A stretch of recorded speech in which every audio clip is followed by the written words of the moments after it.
අපි අද විසඳන්න යන්නේ ත්‍රිකෝණාශ්‍රිත ගණන් ගැටලු කිහිපයක්. මෙම ගණන් ගැටලු කිහිපය විසඳීමට අපිට වැදගත් වන න්‍යායක් තියෙනවා. ඒ න්‍යාය තමයි ත්‍රිකෝණයක පාදයක් දික් කිරීමෙන් සෑදෙන කෝණය එම ත්‍රිකෝණයේ අභ්‍යන්තර සම්මුඛ කෝණ දෙකේ එකතුවට සමාන වේ කියන එක. ඉතින් මේ න්‍යායත් මතක තියාගෙන අපි යමු ගණන් ගැටලුව මොකක්ද කියලා බලන්න. හරි. මේ ගණන් ගැටලුවේදී ඔයගොල්ලන්ට පේනවා අභ්‍යන්තර සම්මුඛ කෝණ දෙක නම් x, බාහිර කෝණය නම් 110යි.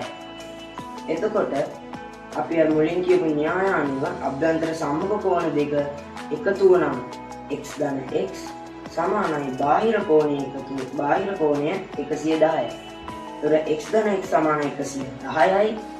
x ධන x සමානයි 2x. 2x සමාන 110යි. දෙකෙන් බෙදනවා x ධන වෙනවා 110 දෙකෙන් බෙදුවම 55යි. එතකොට x සමානයි අංශක 55යි. මේ ගණන් ගැටලුව කලින් ගණන් ගැටලුවට වඩා ටිකක් වෙනස්. කලින් ගණන් ගැටලුවේදී අභ්‍යන්තර සම්මුඛ කෝණ දෙකම අපි දන්නේ නැහැ. ඒ දෙකම අඥාතයි. ඒ වුණාට මේකෙදී අපිට එකක් දීලා තියෙනවා.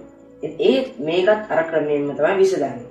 අභ්‍යන්තර සම්මුඛ කෝණය දෙකේ එකතු වුණා x ධන 70 සමානයි බාහිර කෝණය නම් 120යි.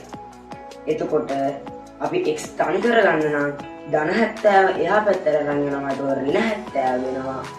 එතකොට 120න් 70ක් අඩු කරාම 50යි. එතකොට x සමානයි 50යි. x සමානයි අංශක 50යි. මේක තමයි තුන්වෙනි ගණන් ගැටලුව. මේකත් බොහෝ දුරට අපි කලින් හදපු දෙවන ගණන් ගැටලුවට සමානයි. මේකෙත් කලින් විදිහටම ගත්තම අභ්‍යන්තර සම්මුඛ කෝණ දෙකේ එකතු කියන්නේ x ධන 65 සමානයි බාහිර කෝණ 105යි. මේ විදිහට දාගන්න. ඊළඟට අපි x තනි කරගන්න ඕනේ. එතකොට අපි මේ ධන 65 එහා පැත්තට අරන් යනවා. ධන 65 එහා පැත්තට ගියාම ඍණ 65 වෙනවා. එතකොට 105න් 65 අඩු කරාම 40යි. x සමානයි අංශක 40යි. මම බුද්ධික රෝසර්ගේ ගණන් පන්ති ඉගෙනුම ලබන කවිෂ් තත්සර.